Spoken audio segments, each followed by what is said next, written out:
My name is Ashley Hampton, and I am providing a summary of the book Momfluenced Inside the Maddening, Picture-Perfect World of Mommy Influencer Culture by Sara Petersen.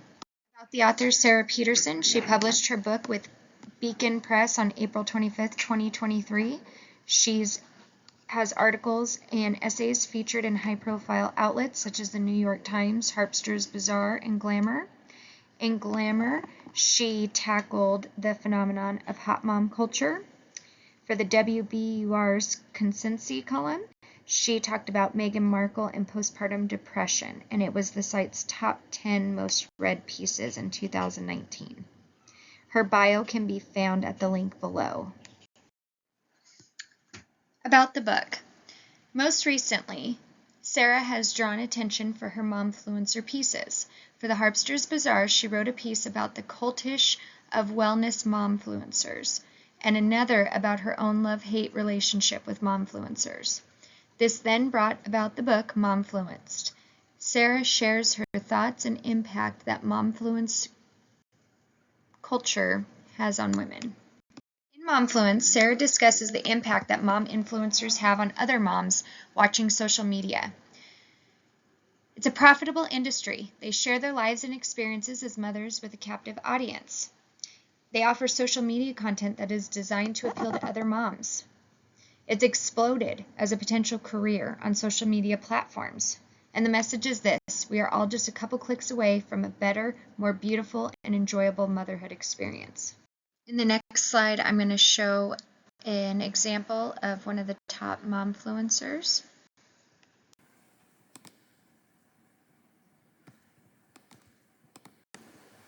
I was making banana bread for the kiddos.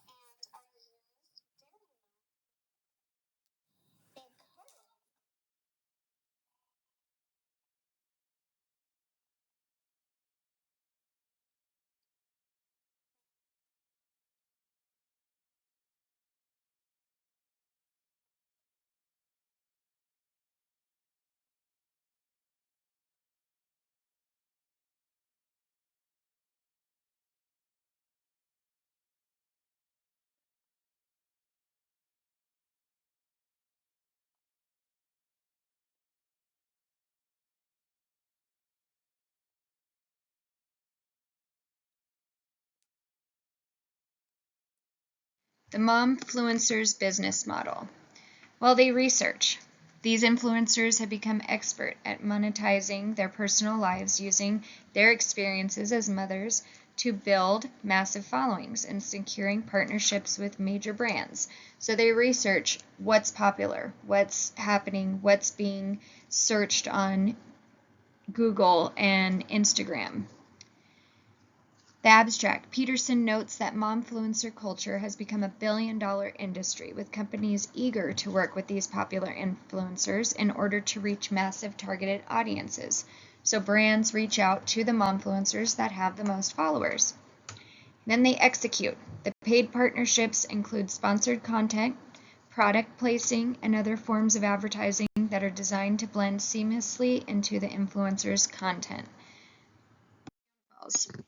Petersen also notes how momfluencers are affected personally as what seems to be a lucrative and easy lifestyle to flaunt and receive paid partnerships, and it also can be daunting to build a personal brand. Although many enjoy the perks of being their own boss and working from home, most moms in the spotlight are under constant pressure to maintain their online presence and securing partnerships with more brands. I'd also like to point out commenters. You have people scrutinizing your every move in your life. It can become a never-ending cycle of content creation, promotion, and little time left for self-care, family enjoyment, and personal fulfillment. Petersen also explores the way in which momfluencer culture can impact the authenticity of an influencer's content. She states that many strive to be transparent and honest with their audience, but the pressure to maintain their online presence and partnerships with brands can lead to some inauthenticity. The mommy myth. Petersen discusses the concept of mommy myth. This is the idea that motherhood is inherently fulfilling and that women are naturally suited to this role. Petersen argues that this myth is deeply ingrained in American culture and is perpetuated by the media, politicians, and feminist writers.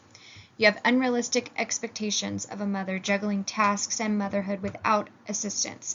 It's unrealistic and harmful.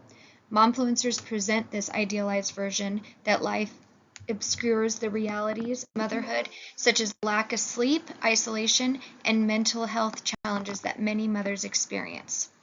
Petersen suggests that the rise of momfluencer culture has taken the mommy myth to a whole new level of presenting this idealized version of motherhood that is unattainable and harmful to moms.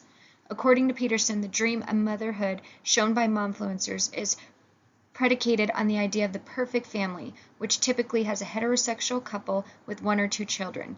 She notes that this is deeply exclusionary as it excludes single parents, LGBTQ+ families, and families with disabilities. Petersen argues that the emphasis on whiteness within momfluencer culture and reinforces exclusionary ideas on who is a good mother.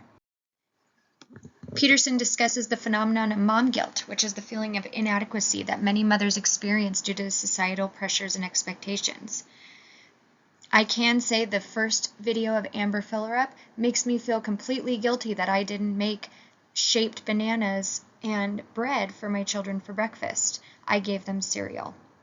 Petersen argues that momfluencer culture exacerbates this feeling by presenting an idealized version of motherhood that is impossible to obtain. Momfluencer culture also reinforces traditional gender roles and how this is damaging to women who feel the pressure to conform to those roles. By constantly promoting products that are supposed to make motherhood better, they create a sense of guilt to those who cannot afford to obtain these products. So in conclusion, momfluencers deal with an impact of balancing their personal lives and their perceived online lives. Petersen's analysis offers a thought-provoking look at the ways in which social media has transformed motherhood into a profitable industry.